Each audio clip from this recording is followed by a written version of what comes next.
Hello traders, it's Andy with Trade Ideas. It is October the 19th on a Thursday, and ugly day in the SPY yesterday in the overall market, pretty much all indices.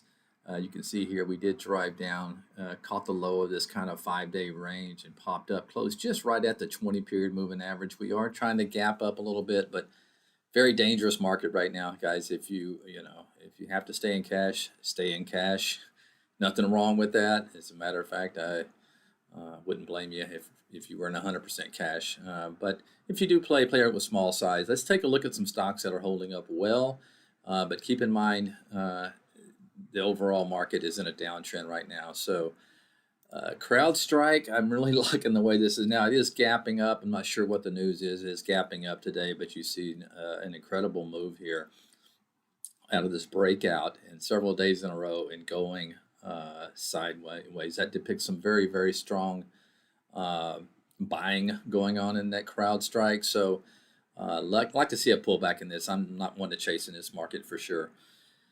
All right, what else is on the list here? Snap, this one could pull back and maybe give you an entry, at this 50 period, or it's got a nice 3-day high there. If it can break through that 975 level, would be powerful.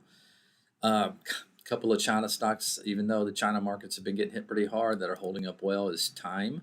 10-cent music, I call it Time, but nice pattern there.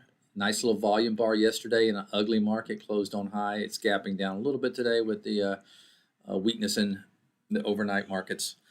And of course, Tau, this has been on the list several times. I played it. I'm out right now, but it is setting up again in that TAL. Of course, you got some earnings play, but a lot of them are gapping up pretty big. All right, guys, that's it for today. There's some more on the list. If you have trade ideas, have a great one, and I'll talk to you tomorrow. Bye-bye.